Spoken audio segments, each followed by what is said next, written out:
Hi, this is the Couch Kumara once again, the Couch Kumara, or the Couch Kumara. This is in, this is like the second to the video that I just completed, the Couch Kumara Presents, where I mentioned about well, I actually showed a old book from given to India through the original apostles Thomas and Jude, okay, to the Atourai. They founded the church there after they founded one in Urhai, Edessa, or modern Turkey, and gave the priests supposedly the original manuscripts. Maybe they gave a copy to the Indians in obviously of India, in Atourai, the church at Atourai, but it wasn't in English. Okay, the only part that was in English was that it was, a liturgy given by Thoma or Master Thomas, right? So, and I mentioned about another one that was in English by a guy called Bennett, but actually it was wrong. It's not Bennett. Here it is. Here it's by a guy called Stephen Andrew Missick. Okay, I came across this online. It's free to download. Okay, and it says Thoma, the apostolic foundation of the Assyrian Church and the Christians of Saint Thomas in India. Okay, that apostolic church of Atourai.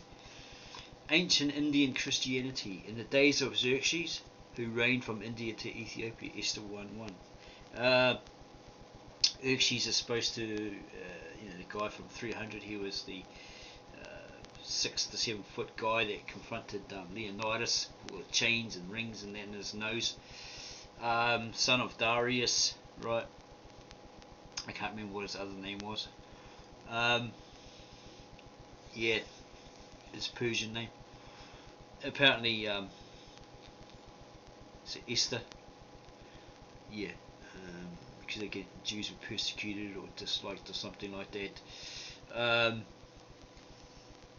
She pretended to be a Persian because I think she was taken, being so pretty or something like that, and he was looking for another wife or something, or a wife.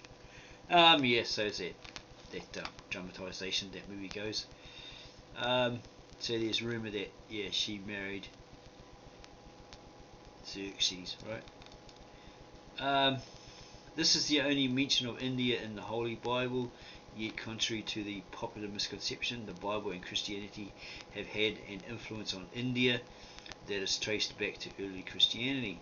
Many people assume India's Christian population is a product of European colonization. In reality, some of India's Christians trace their origins back to apostolic times. I was watching a video by Simcha Jobovich, I think his name is, Naked Archaeologist, the guy who does videos on YouTube through Timeline, okay, and he went looking for the lost tribes of Israel, and he found a lot of them. I think he found a black descendants of the original tribes of Israel. I think it might have been Ethiopian, something like that, and he found the Chinese or Asian ones, who seemed very militant. And then he went further and he found a whole lot of Christians in India.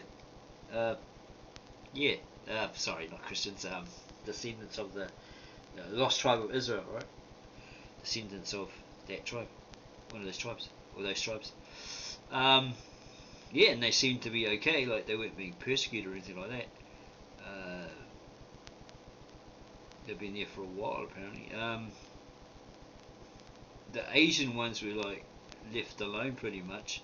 Maybe considered a little bit odd, but yeah, you'd have to watch that documentary to really know what I'm talking about. Okay, Simcha Jobovich, The Lost Tribes of Israel. Okay, Yeah, in reality, some of India's Christians trace their origins back to apostolic times. An ancient Christian people live along the coast of Malabar, southern India, whose origins extend back over 1,000 years before they were discovered by European explorers. I'm pretty sure this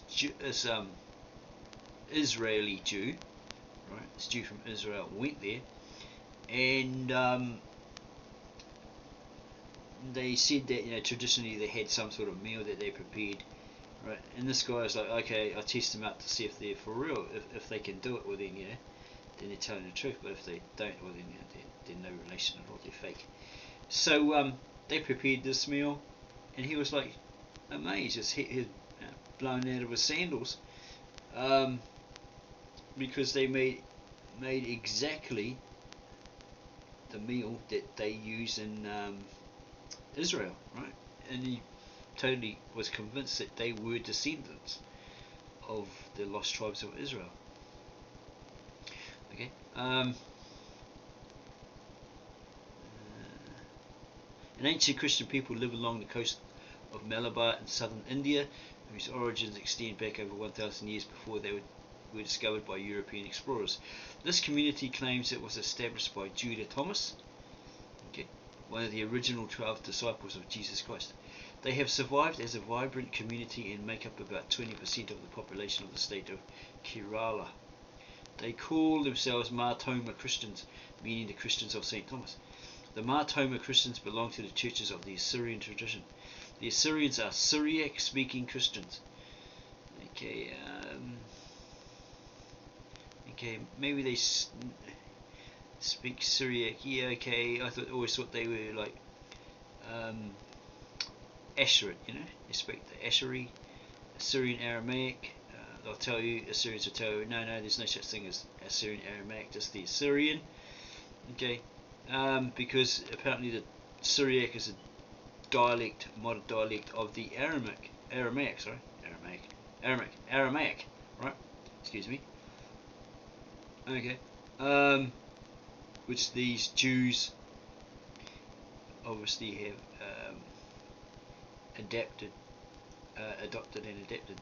Okay, within their culture, whatever, the Mesopotamians, etc. They are age-old inhabitants of an area that is presently divided among the various countries of Iraq, Iran, Turkey, and Syria in the Middle East. Syriac, also called Aramaic, was the language of Jesus Christ. It was actually Aramaic, Galilean Aramaic. Okay, Syriac is the derivative of that.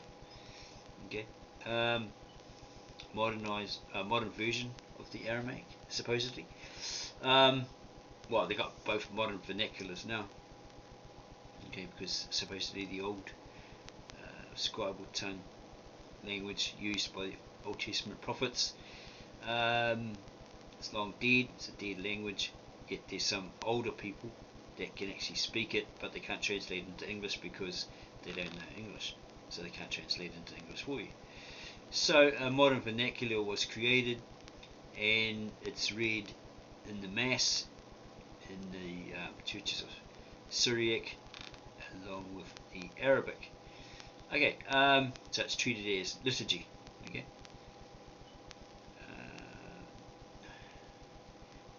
The language of Jesus Christ in the original Hebrew Christian church in Jerusalem, and was also, along with Hebrew and Greek, one of the three languages in which the Bible was originally written. Okay, the Assyrian Church of the East, also known as the Nestorian Church. Nestorian was Nestorius, or Nestor was one guy. They had like a squabble over church matters, and he split. Okay, and it's supposedly it's wrongfully named. Everyone's named Nestorian Christians after this guy. Take it up with someone that goes to the Assyrian Church of the East, to explain it better, because I could be pretty wrong, but it's just going on top of my head what I remember reading. Okay, so the Assyrian Church of the East, also known as the Nestorian Church, is the mother church of the Thoma Christians. St. Thomas is believed to be one of the founders of the Assyrian Church, as well as the founder of the church in India, as I attested. The oral traditions regarding the apostolic journeys of St. Thomas in Syria and India are confirmed by ancient written records as well as historical and archaeological evidence. Well, look at the Fox's Book of Martyrs, and it'll tell you in there that after that, him and Thomas and Jude were martyred. One probably boiled in oil, and the other one dragged by his ankles behind a horse or something like that, or pulled apart, something like that. You have to go look at it for yourself. Okay, the Assyrian Church of the East. The Assyrian Church of the East did not only inherit the language of Jesus and the apostles, but their missionary fervour as well. The Assyrian Church of the East mounted the most ambitious missionary program in the history of the Christian Church. Syrian, meaning Assyrian, monks followed the Silk Road. Okay. Across the steppes of Central Asia and established Syriac as the lingua franca as far as far east as the China Sea. Yeah, I remember seeing a photo, I've mentioned it before, of Assyrian Aramaic or Assyrian Galilean Aramaic translator Victor N. Alexander and his wife live somewhere in China in the mountains or something. They found a stele or a monument. It's in Chinese at the top of it, and at the bottom he was quite surprised because he found Aramaic underneath it. So he came to the conclusion that somebody that wrote and spoke Aramaic had passed through there, and yeah, obviously they'd added it to this stele or monument, right? Okay, so where were we? Okay. The Dan Emperors of China, 618 to 907, personally welcomed the Assyrian missionaries and commanded that churches and monasteries be built throughout their empire. So there's some evidence there that they were there. Aramaic speaking or Assyrian speaking missionaries, Assyrian speaking Syriac missionaries. Several Mongol tribes converted to Christianity en masse. Wow.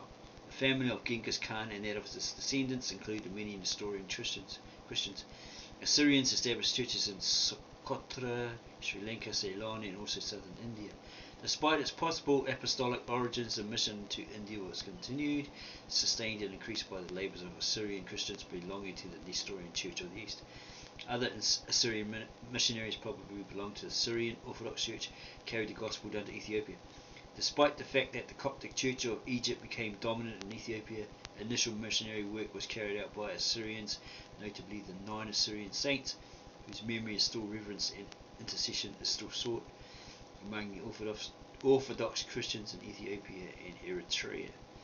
Briggs states many churches in the East Africa bear one or other of their names: Abba Saint Arigawi or Mikhail, Abba Aleph, Abba Asama, Abba Afse, Abba Girima, Abba Likanos, Abba Guba, Abba Yamata, and Abba Pantalon.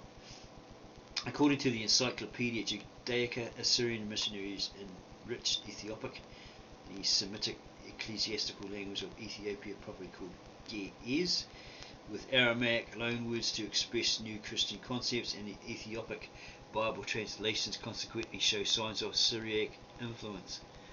Contact with the Assyrian church was broken, and the Egyptian church took over the leadership of the Ethiopian church, which became entirely Coptic.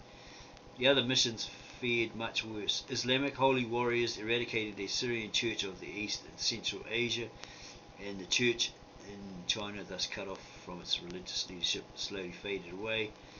Islamic intolerance also decimated the churches on Socotra and elsewhere. The Church of India is the only living testimony of the former missionary glory of the Assyrian Church, according to Stewart, with the exception of the small remnant in the neighbourhood of Kudshanis in Kurdistan. The only section of the Nestorian Church that has been able to maintain its distinctive identity down through the centuries to the present times in the Syrian Christian community of southwest India. Okay, so with that little bit of information there, it's now come to light to me that when I said in the previous videos that the Thomas founded this church in the East, and gave the manuscripts to these priests of it, and they had it preserved for 2,000 years because the Roman Catholics would come or wanted to invade so they could get hold of it, and so on and so on. And then Islam just invaded it, and they just wanted the land and didn't give us stuff about their text, whatever. Well, that totally changes it, okay, according to this. If actual fact, okay.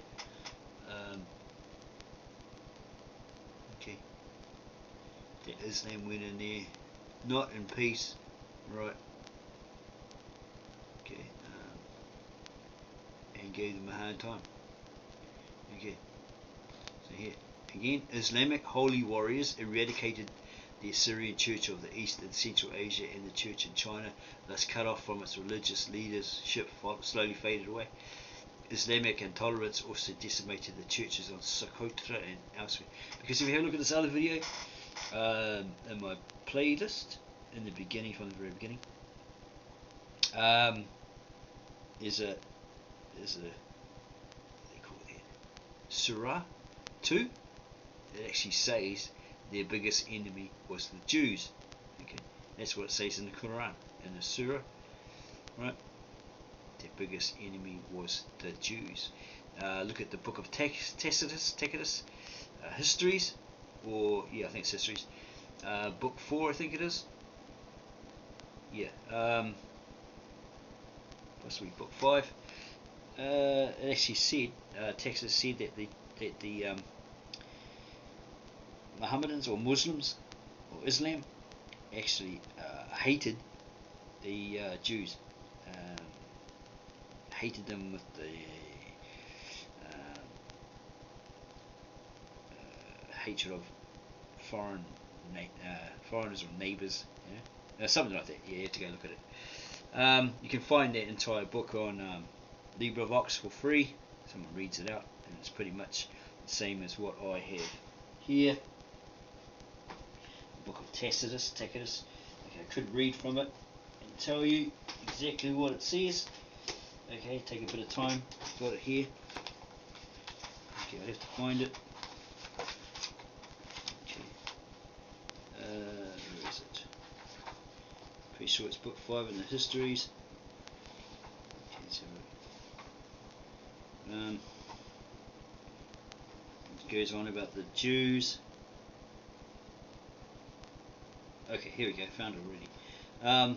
Book 5, AD 70, which is on page 294 of Tacitus, the Histories, and it reads as follows. I'm going to go further up here. This, about Titus Caesar and how he founded the 15th Legion, and he had mercenaries. Goes on about that. This force was accompanied by 20 cohorts of allied troops and 8 squadrons of cavalry by the 2 kings Agrippa and Sehamus, by the auxiliary forces of King Antiochus, by a strong contingent of Arabs who hated the Jews with the usual hatred of neighbours, and lastly, in many persons through from the capital and from Italy, by private hopes of securing the yet unengaged affection of the prince. Okay, yeah, they had mercenaries and all that sort of stuff. But yeah, these contingent of Arabs hated the Jews with the usual hatred of neighbours. Right. So in that Surah 2, you can find it online on YouTube. In the introduction, it actually says their biggest enemy was the Jews. Okay, is the Jews. Okay, that's what Muhammad, if Muhammad wrote that, or didn't write it because he's illiterate, it was obviously written down by somebody. Okay, that's what it says. Okay, so where were we? Okay, the Church of India is the only living testimony of the former missionary glory of the Assyrian Church, according to Stewart, with the exception of the small remnant in the neighbourhood of Kunshanis in Kurdistan. The only section of the Nestorian Church has been able to maintain its distinctive identity down through the centuries to the present time is the Syrian Christian community of southwest India. The apostolic origins. The Assyrian Church of the East traces its origin to the evangelistic ministry of the Apostle Thomas, along with Mari and Adai, Syriac for Saint Thaddeus, Saint Jude, who were among Christ's 70 disciples, Luke 10:1. Okay, so he had the 12, and then he had like 48 other ones, 38 other ones, right? Oh yeah, sorry, 48 or more. Jeez, learn math. This church enjoys the. Okay, so he had 12. He had 12. So there must have been. He had 12 closest to him, so must have had 58 other ones, right? Okay, cool. 70 seems to come up a lot in the Bible, in the scriptures, and later committees, where people created a new revised version in English, etc., etc. Okay. The Assyrian Church of the East traces its origins to the evangelistic ministry of the Apostle Thomas, along with Mari and Adai, Syriac for Saint Thaddeus or Jude, who were among Christ's 70 disciples, Luke 10:1, according to the Syrian Orthodox Church of Antioch. This church enjoys the greatest prestige in the history of Christendom, since it is the first church which was established in Jerusalem out of the apostles, preachers, and other converted Jews, and was grafted in Antioch by those who were converted from among the Arameans and other Gentile elements. The Assyrian Church of the East has been known as the Nestorian Church because of its purported adherence to the teachings of Nestorius, the Patriarch of Constantinople, in 428 AD, who was deposed over a Christological dispute, as I mentioned before. Okay, he was probably thrown out, or he was kicked out. The term Nestorian also refers to a Christological doctrine that stresses the reality of the human nature of Jesus and distinguishes it from his divine nature. Although he did not found the Assyrian Church of the East, Nestorius, along with Theodore of Mopsuestia, did come to be recognized as the doctrinal authorities of that church. The Assyrian Church of the East existed for centuries before the birth of Nestorius. Okay, there you go. That's what I was saying. His name was attributed to this church, this movement called, and they called themselves, or they were called by others, the Nestorians. When really he was way before that, or something. What do it say here? It's according to a doctrine. He didn't found the Assyrian Church of the East, but he did come to be recognized as the doctrinal authorities of that church. Okay, the Assyrian Church of the East existed for centuries before the birth of Nestorius. According to Assyrian tradition, attested to in several ancient Syriac documents, the Church of the East was established in Assyria during the reign of King Abgar V, a contemporary of Jesus Christ. By Saint Thomas and Saint Thaddeus, as well as other apostles of the original Hebrew Church, founded by our Lord Jesus and Savior Jesus Christ. Several of the most ancient Syriac writings, such as the Doctrine of Adai, the Chronicle of Arbella, and the Teaching of the 12 Apostles, record that Saint Thomas, Saint Thaddeus, that's obviously Jude, I reckon it's Jude, and Mari, I don't know who that is, to preach Abgar Ukama, the Black. Okay, the Black. Okay, interesting. Black King of the Assyrians. Okay, so there's a Black King of the Assyrians. Brilliant. At Urhai, I don't know how you say that. It's Kevin Walker's.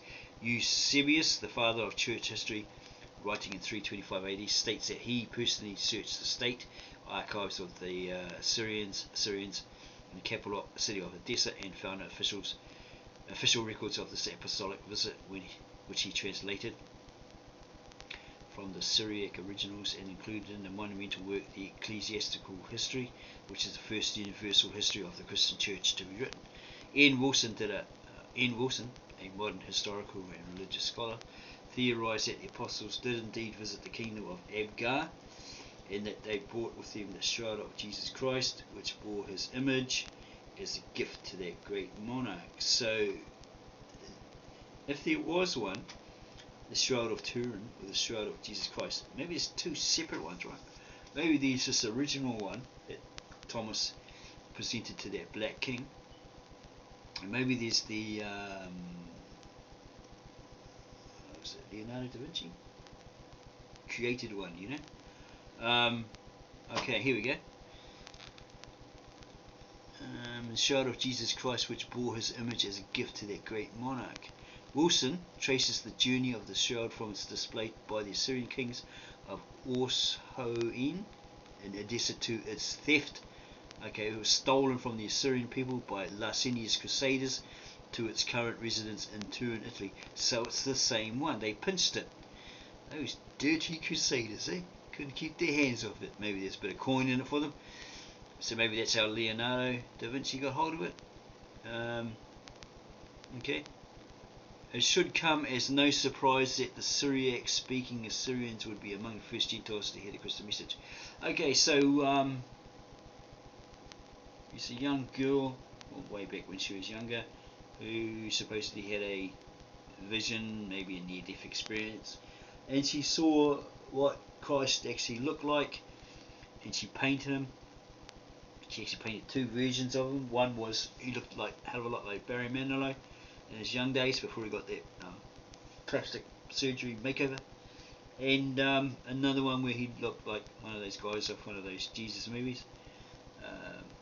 Yeah, so this, yeah, in the face on the shroud, if you look at the Google images, it's like a completely different looking guy. Looks like his beard's white. Yeah, actually white. Yeah, and he doesn't look black. There you go. The shroud, yeah, if it's for real, he's not black. He doesn't look black. There you go. Yeah, and this one where they did a 3D scan or something like that of the shroud, and he come up with his face. You know, he looked like this, he looked like that. I don't know. It's got me a bit doubtful there now. Yeah, so okay, so supposedly it's the real cloth that covered him, right, his body, and somehow his image was basically what's the word for that? Imprinted, right, burned into that cloth. Okay, given to this king, and it was stolen, right, by the Crusaders. Okay, it should come as no surprise that the Syriac-speaking Assyrians would be among the first Gentiles to hear the Christian message. The Gospels declare that Syriac-speaking Assyrians heard of Jesus' fame during his public ministry and even came to receive healing and blessings from him. Matthew 4:24-25. Acts of the Apostles mentions that the Assyrians were present at the day of the Pentecost during the founding of the Christian Church. It says Parthians, Medes, Elamites, natives of Mesopotamia, Edessa, and Cappadocia were present on that day. Acts 2:9. Perhaps hundreds from them among the Assyrians embraced Christianity at that time. Acts 2:41. Well, when Jonah was in Nineveh, the people there were Atourai. Okay, spoke Ashuri or Ashurit, Assyrian. Okay. So yeah, the king converted to the real God, and all that sort of stuff, one true God, and wrote everything down on clay tablets, cuneiform, cuneiform text. Okay, and underneath it apparently was Aramaic. Okay, the Assyrians were particularly receptive to Christianity due to their sharing the Aramaic language with the apostles, and due to the large number of Jews who lived among them. Jamo says the first wave of converts to Christianity in Mesopotamia surely included a segment of the sizable Jewish diaspora of the land. I remember someone from Christian Identity once told me that it's all rubbish, diaspora. Schofield's book is rubbish. Translation is rubbish. There wasn't a diaspora. But if these 12 tribes were scattered all over, right, and this, what's his name, Simcha Jabovich, or what his name is, naked archaeologists in his documentaries found them all over. That's just basically what it means, a dispersion. Okay? They're dispersed, right, through slavery and all that sort of stuff. The origin of the Jewish community in Mesopotamia was an exiles brought over from the kingdom of Israel, which was defeated by Sargon II, king of Assyria in 722 BC, and later exiles from the kingdom of Judah defeated by King Nebuchadnezzar in 586 BC. There's more of it here. According to ancient records, Thaddeus and Mari went to preach to the Assyrians at the bidding of Thomas. Thomas later went and ministered to the Assyrians living in Parthia and in Assyrian principalities and villages along its borders. The liturgy used by the Assyrians and Chaldeans is believed to have been composed by the apostles Thaddeus and Mari, and this guy Rimple states. Okay, goes on and on. Okay.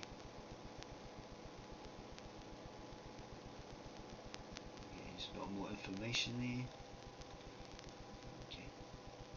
Diversification in church, East and West Syrian traditions, contemporary profile, East Syrian, Mesopotamian or Persian tradition. Okay. A number of Syriac-speaking churches have survived today. The original Assyrian church is split into two different traditions in the form of rivaling doctrinal loyalties. East Syrian Nestorian and West Syrian Jacobite, named after Jacob Baradaeus, died in 578. The doctrinal division was highlighted by linguistic distinction in the form of different dialects and distinct Syriac scripts. The doctrinal difference centered on the divine and human nature of Jesus Christ. Presently, the Syriac-speaking churches survive under the following: East Syrian, Mesopotamian or Persian, West Syrian tradition, Syriac, Aramaic, the language of the Assyrian church. Okay. History there. The ancient Assyrians spoke another Semitic language now long dead called Akkadian. Aramaic remained the language of the Near East until Arabic became more dominant centuries after the Islamic conquest. Supposedly Muhammad wanted to preserve the book of the people, so he translated wrote all into Arabic. So they say, people of the book, he wanted to preserve what they had written, because he loved them. He loved it so much. He loved them so much. Something like that. Go do your own homework on that.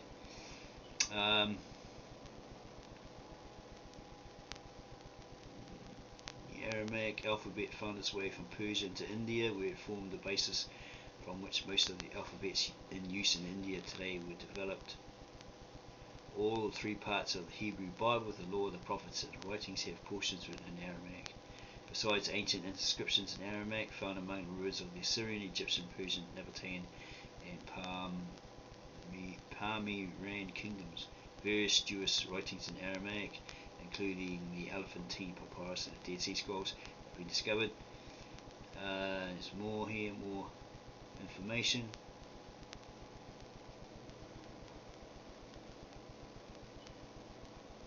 St. Paul, when he quotes from the Old Testament in his epistles, uses not a Hebrew or Greek text, but Aramaic text called the Targums, since the apostles saw it as their duty to preach to the Jew first and also to the Gentiles.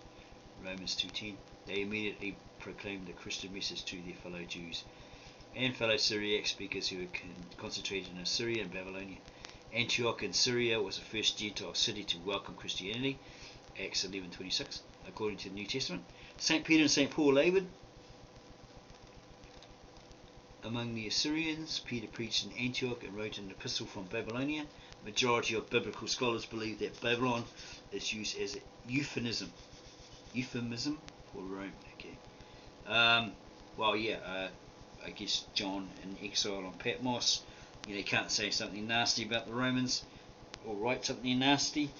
They always viewed themselves, wanted to be viewed as the good guys. See anything bad about them, well, they're going for a lot of trouble. Okay. So they wrote it. Yeah.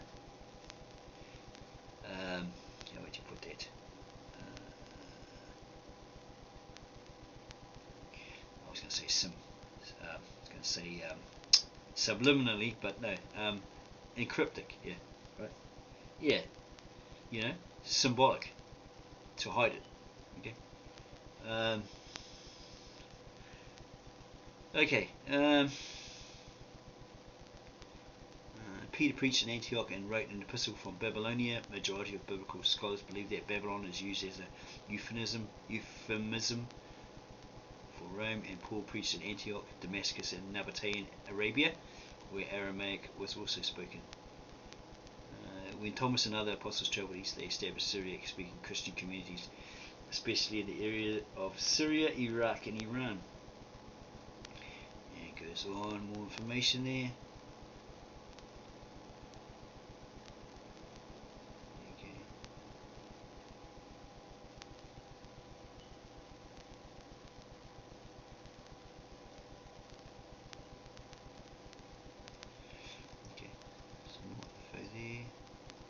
Origin of the St. Thomas Church.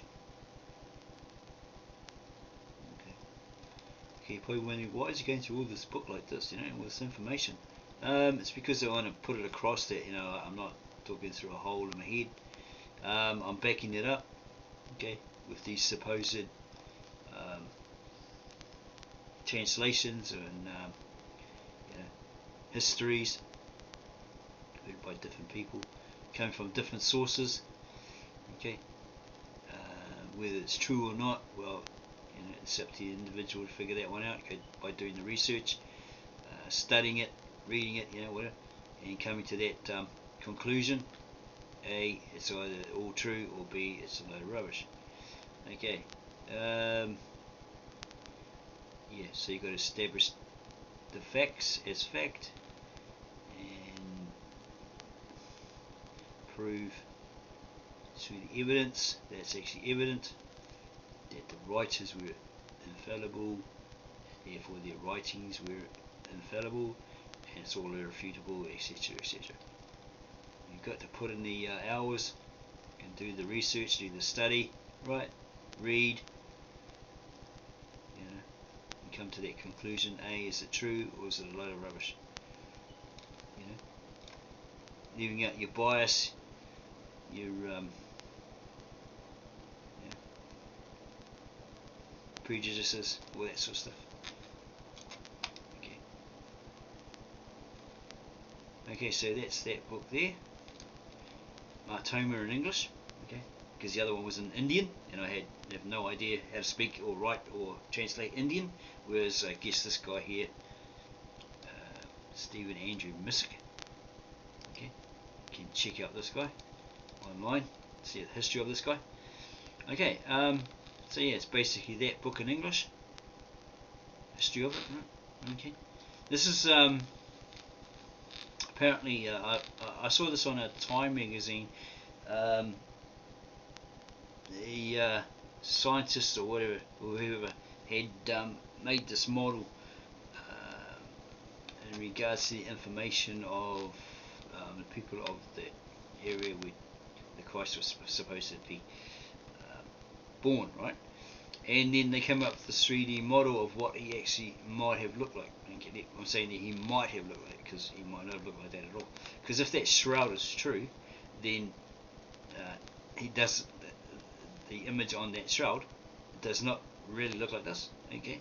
Because the guy had longer hair and it seemed like he had a white beard, he had whiter skin. But yeah, it's an image here, a meme here from Google Images that says, try to imagine someone from Texas worshipping this guy. Because I read something about, well, it looks too Middle Eastern, so they'd be very upset, okay? Because they always believed he was white, not a coloured guy. He looks like an Arab, so they'd be pretty snotty. Okay. Yeah, so let's go see who this guy is. Okay. Find information on this guy, so we know who he is. Here he is there. He's on Facebook. Okay. Got some books there. Where's the thing on this guy? Okay. Thoma, the Apostolic Foundation, is you can get it for free. It's the one I just had a look at. Okay, here's some more here. Okay. It doesn't really say much here. Like, you know, there's quite a few of his books here you can download and have a look at. Yeah, it doesn't. Okay, here we go. Reverend Stephen Missick is the author of the words of Jesus in the original Aramaic, discovering the Semitic roots of Christianity in Christ the Man. He's an ordained minister of the gospel. He graduated from Sam Houston State University and Southwestern Baptist Theological Seminary. Okay, so does he have some sort of qualifications or something, like a diploma or something like that? He graduated from Sam Houston State University in Huntsville, Texas, and has attended Southwestern Baptist Theological Seminary. He has extensively studied the Aramaic language, Aramaic literature, and biblical studies at the Christian churches of the Aramaic tradition. Okay, it's nothing like Wikipedia. Oh, okay, here's a background. No, maybe a different guy.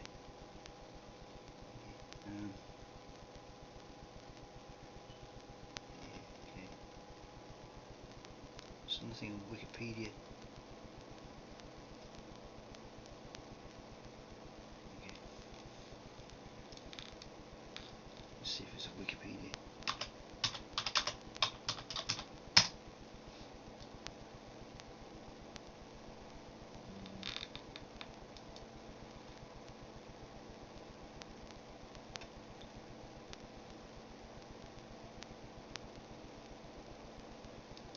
Might have a history of him here. Okay,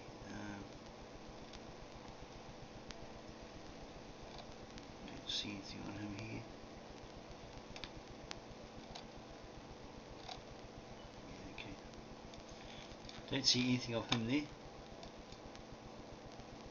Must be something around somewhere. Gives you an idea of what he was like, what he's like. Okay, graduating from that university. He's probably got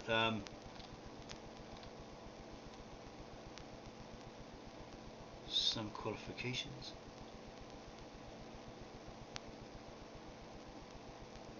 Okay, this is Stephen Missick. Let's go with this one. Might be a completely different guy.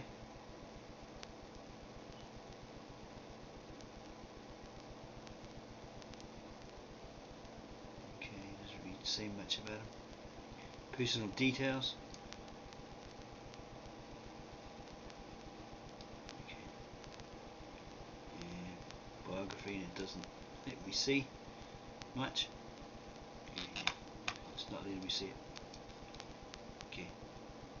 Yeah, there'll be something around somewhere on him. I just haven't been able to find it.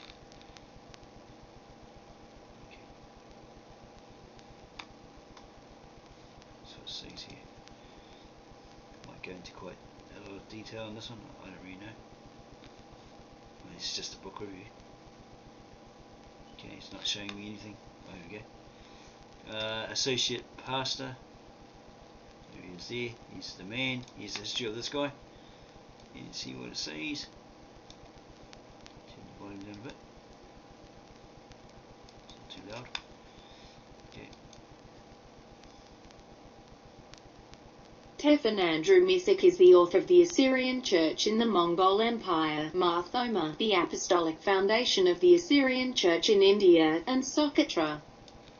The Mysterious Island of the Church of the East, which were published in the Journal of Assyrian Academic Studies, Volume 13, Number 2, 1999, Volume 14, Number 2, 2000 and Volume 16, Number 1, 2002.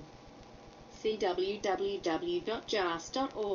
He is the author of The Words of Jesus in the Original Aramaic, Discovering the Semitic Roots of Christianity, Christ the Man, The Secret of Jabez, Saint Thaddeus and the King of Assyria, The Ascents of James, The Lost Acts of the Apostles, The Hammer of God, The Stories of Judah Maccabee and Charles Martel and the Aeneid, The Story of King Osiris the Vindicated, The Beloved Enchantress Isis and Horus the Avenger. He is an ordained minister of the Gospel.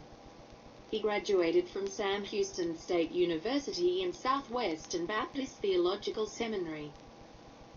Reverend Missick has traveled extensively throughout the Middle East and has lived among the Coptic Christians in Egypt and Aramaic Christians in Syria. He also served as a soldier in Operation Iraqi Freedom in 2003 and 2004. While serving as a soldier in Iraq, he learned Aramaic from native Aramaic-speaking Iraqi Assyrian Christians. Reverend Missick is the writer and illustrator of the comic book The Assyrians, the Oldest Christian People, the comic strip chronicles facts from the Bible and the comic book series The Hammer of God, which are available from www.comexpress.com. The Hammer of God comic book series dramatizes the stories of Judah Maccabee and Charles Martel. He has also served as a chaplain in the Army National Guard in Iraq during his second deployment in 2009 and 2010. He participated in an archaeological excavation of Beth Saida in Galilee in 2011 and went on a missionary trip to Uganda in 2012. Okay, this is a bit of history of this guy. Seems okay. Okay, what's he teaching? A lot of the Hebrew stuff, if I recall. Okay. Lifting up the Son of Man, there's a video there. What's his beliefs? Okay.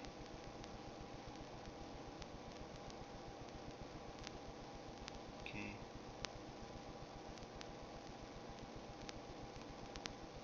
These are statements there from his words, his word of mouth, from his mouth. Okay. Here's an outreach. What's he teaching? Passover, Shavuot, very Hebrew orientated, right? Jewish. Not so much the Assyrian. It looks like he's really into the Jewish side of it. Okay. Okay, here's some videos he's talking about. Right. What's he saying about the Passover? Yeah, it seems very. He's very Jewish orientated, right? Yom Kippur, Day of Atonement, Rosh Hashanah. Okay, fair enough. Media, got some media there. Okay, so that's basically him. Is it? Neighbours Church, King of Saints Messianic Fellowship. Okay. Outreach. What do they do? What's he doing there? Okay, goes to prisons, visits people. Okay. God, always a chaplain, wasn't he? Prison rules within Polanski unit do not allow us to go into the cell blocks and preach. That evangelistic work is being done by the Messianic inmates, taking the word to their fellow prisoners. The Ruach HaKodesh, Holy Spirit, is bringing many prisoners to salvation. Through this Messianic dynamic, the men love to study the word of Yahweh. Pray for this work that Yeshua will bless our efforts and those of the other men almighty. Right? Brilliant. Okay. Very good, very nice. Okay, located in Cleveland, Texas, we are a small fellowship of believers with a very big heart and equally large outreach. Messianic in our beliefs, we keep a Saturday Sabbath and celebrate all the biblical festivals. Our weekly radio program and YouTube video carries the message of Messiah to the world, and our Messianic prison ministry takes the hope of Yeshua to those behind bars. Brilliant. Okay. Yep, seems okay. Okay, I don't really get into the Saturday Sabbath. Okay, I've seen something else from a breakaway from the Seventh Day Adventist church. Okay, yeah, they still cling to the Ellen G. White. What's those books? Oh my gosh, I got a whole lot of them for free. Oh my gosh, all of her books, you know. Yeah, great controversy and etc. Okay, I can do a video on that later on if anyone's interested in it. At the moment, I'll just leave this video here, and you can.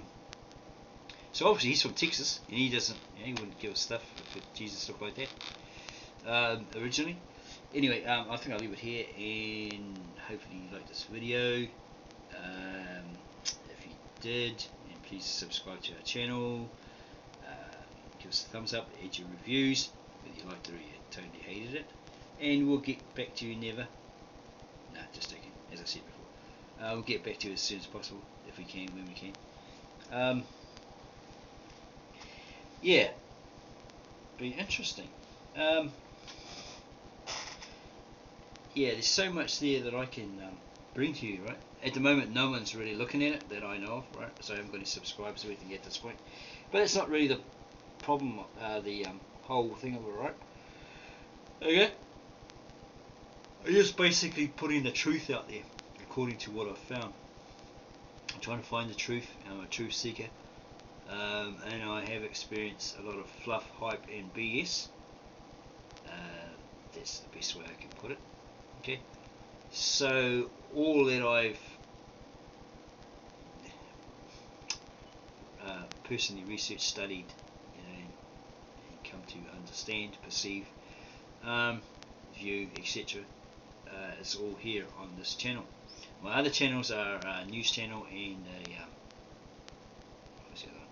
Probably a organic vegetable growing one. I still got to work on that one. I've got about 3 or 4 of them. Yeah, the organic seedling one is basically here for New Zealand. People who want to purchase, they can see. Hopefully, if I do videos of what I've actually grown, seedlings and stuff, and put it on a link to this trading site we have here, then I might be able to start a business from there and complete this formula that I created, which helps you to get out of the matrix. I'm talking, well, I have been talking to an English guy, obviously from England, who is trying to break free from the matrix, but it's very, very hard. This was sort of like influenced. I was influenced by the movie The Matrix. This other guy, big muscly guy, American Negro guy, I can't remember his name, and a couple of others, you know, and this guy, I can't remember his name, it's Elliot Hulse or something. I can't really remember his name. I've got it somewhere. He's like, you can never be totally free of the matrix, because you're so dependent on it for your food, water, shelter, income. Like that. You can probably, break away, be 90% independent of it, right? Or 80 to 90% independent of it. Okay, but you can never be totally free of it. If you're living within a social structure or society or community, whatever, you are dependent on it at least 90%. Okay. So yeah, I created this formula, right? The other option is you can get out of it altogether, get off the grid, as the guy in the, I think it's Terminator 2 or 3, John Connor was saying, when you were sitting on the bridge, right? And you dropped this bear into the ocean. Yeah, you have to get off the grid, like you have to get out of it altogether. Go live in the forest somewhere. Set up there, make your mud hut, whatever, and live off nature. But the only problem is most of that land in this country anyway is protected, right? Fair enough, because people go out there, they'll eat all the birds and animals, or certain people.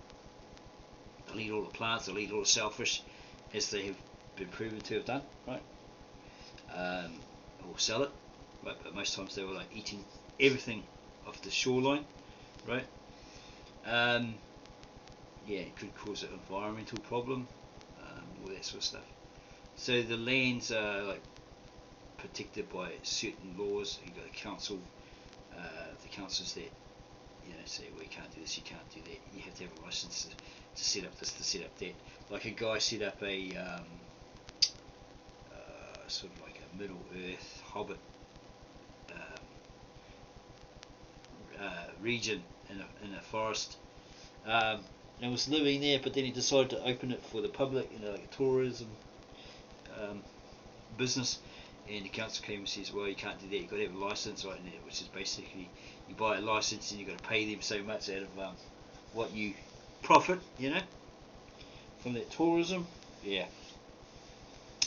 Another old couple here wanted to sell their house, was worth heaps, but they had an old fireplace, and they were told you have to brick it up, and then you have to buy this other, like a Kent fireplace or something, big thing, which was going to cost them a lot of money. And they says, well, it costs us a lot of money, plus it devalued the house and so forth. Yeah, they always got to, you can't even sing on the street here, right? You have to have a license, busking license and all that sort of stuff. They always got their finger in the pie somewhere, right?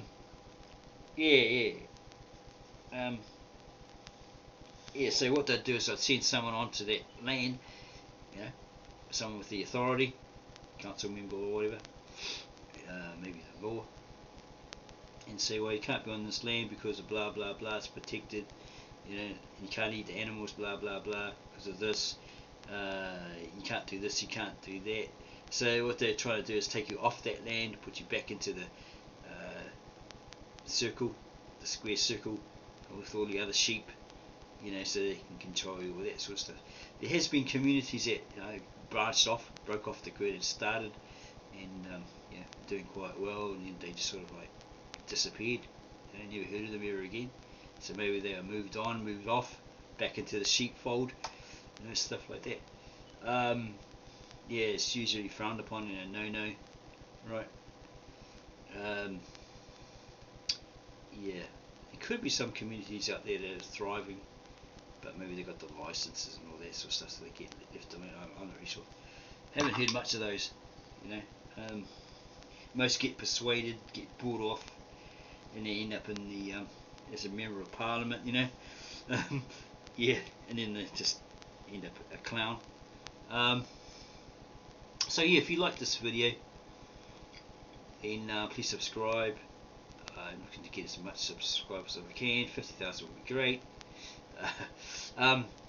If you liked it, then subscribe, as I was saying again and again, and give us a thumbs up and add your reviews and comments, and we'll get back to you as soon as possible. Okay, have a good day, be safe, stay safe, keep safe, be aware, stay aware.